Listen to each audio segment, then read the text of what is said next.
todos. Quero agradecer a presença de todo mundo, cumprimentar todos que estão na mesa. É uma alegria estar aqui hoje.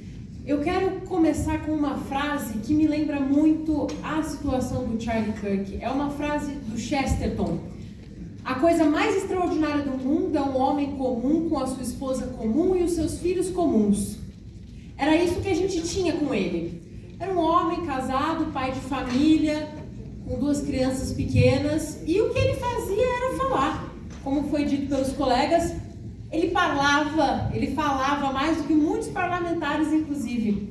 E o que ele fazia era se propor ao debate.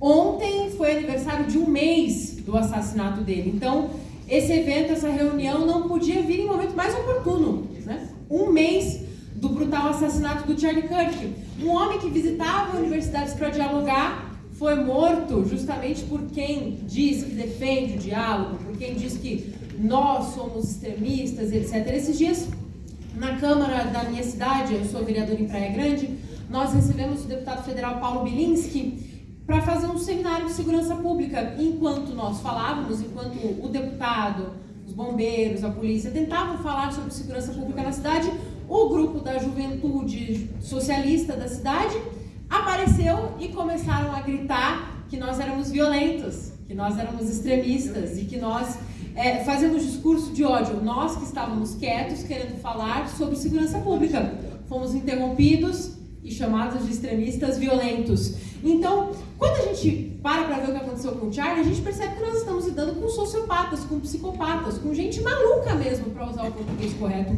No dia do assassinato dele, eu estava com a minha família em casa, eu estava com o meu noivo, eu estava com os meus pais, no momento do assassinato dele, quando todo mundo começou a falar sobre. E eu continuo com a minha família. A minha família está bem, o meu pai está bem, a minha mãe está bem, o meu noivo está bem, meu cachorro está bem, está todo mundo bem. A família dele não está bem. A família dele perdeu alguém. Assim como a família de todas as pessoas que nós vemos sofrer diversos ataques. Eu não vou me atrever a citar exemplo por exemplo, porque eu sei que eu vou esquecer. Posso falar de Carla Zambelli, posso falar de Uribe, posso falar dos presos do 8 de janeiro, posso falar de inúmeros nomes. Vai faltar gente. Porque o que a gente está vendo é um trabalho sistemático de aniquilação de qualquer pessoa que não se dobre às agendas da extrema esquerda. Nós estamos combatendo sociopatas, nós estamos combatendo psicopatas. Quando você leva essa galera para a grande mídia, quando você leva essa galera para podcasts um pouco maiores, eles falam que não, o socialismo, o comunismo, ele foi distorcido. Distorceram Marx, deturparam Marx. Acontece que o que eles fazem é exatamente o que está no livrinho deles. No Manifesto Comunista de capinha vermelha. A expropriação violenta dos meios de produção. O que a gente vê hoje em dia são apenas meios de produção diferentes. O meio de produção não é mais necessariamente um chão de fábrica. O meio de produção são a mídia tradicional, são as universidades. É lá que eles produzem hoje em dia. A gente não tem mais a esquerda do chão de fábrica, aquela coisa lá de quando o Lula começou a se eleger. A esquerda de hoje mudou. A esquerda de hoje fala que homem engravida, esse tipo de coisa. Então, eles continuam querendo usurpar de forma violenta os meios de produção. Não deturparam Marx. A gente não deu azar que Lenin, Stalin, Pol Pot eram ditadores, eram psicopatas. Não. Qualquer pessoa que simpatize com esse tipo de ideologia será necessariamente um sociopata. Gente boa, gente comum, gente normal, não sente essa vontade descontrolada de controlar o aspecto mais íntimo do foro mais privado da vida de todos os indivíduos.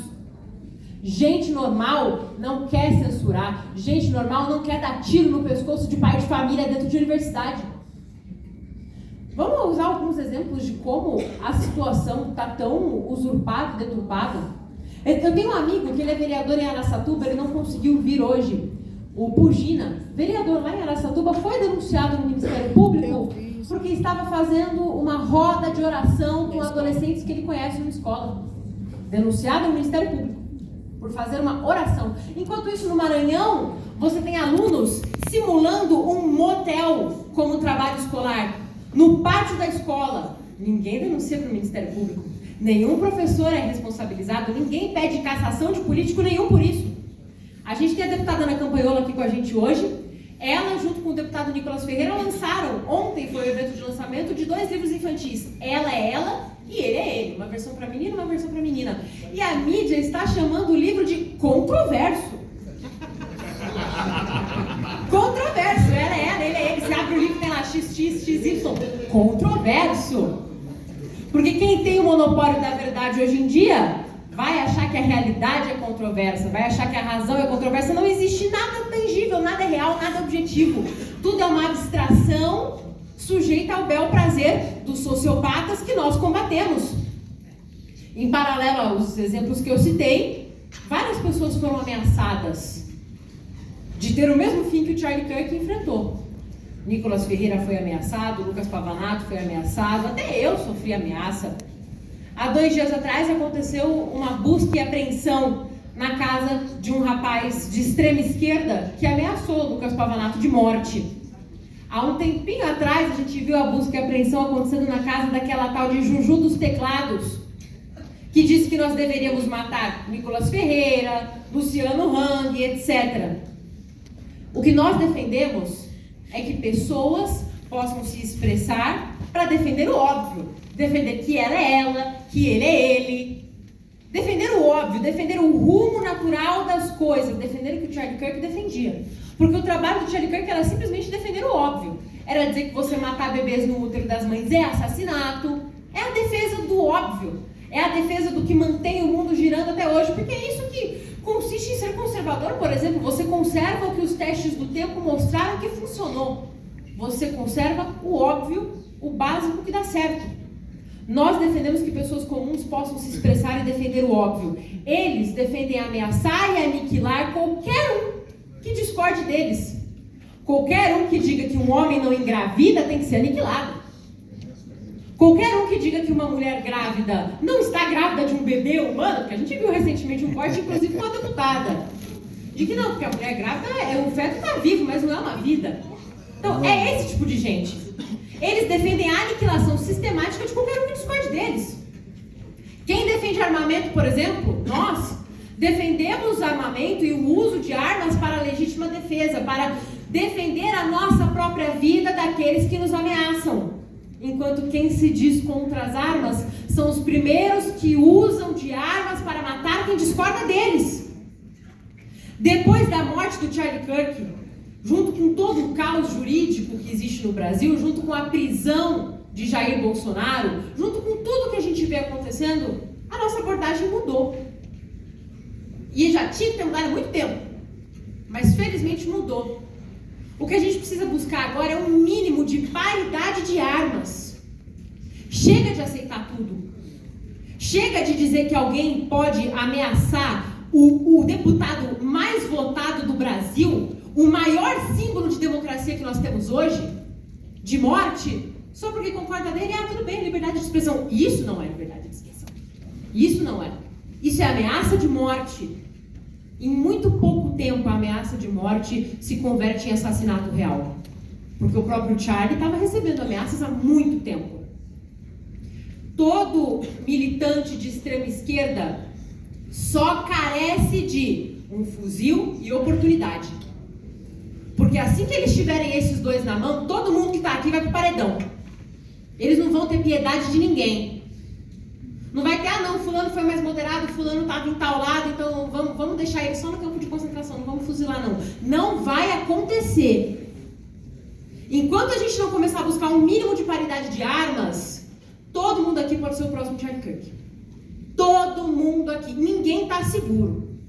Tem vários vereadores aqui na casa, tem várias pessoas que exercem cargos. O que eu quero dizer para vocês é, nós não podemos ser passivos. Nós podemos ser pacíficos. Passivos jamais. Então denunciem. Mandem para o Ministério Público. Processem. Chega de aceitar ser chamado de fascista. Chega de aceitar ser chamado de genocida. Chega. Porque é esse tipo de discurso que faz com que a pessoa que tem a cabeça um pouco mais fraca enxergue em nós o mal encarnado. E é esse tipo de discurso que faz com que em muito pouco tempo eles comecem a apontar armas reais para nós. É esse tipo de discurso endossado pela mídia tradicional que mata pessoas como Charlie Kirk. A mídia tradicional seja norte-americana, seja brasileira, tem culpa direta no assassinato do Charlie Kirk, na tentativa de assassinato de Jair Bolsonaro, na tentativa de assassinato do Donald Trump e de todos os outros exemplos que nós temos. Então, chega de aceitar tudo calado. Chega. E eu quero encerrar com uma frase do Olavo de Carvalho, que eu acho que descreve exatamente o que nós temos que fazer agora. Não parar, não precipitar e não retroceder. Muito obrigada.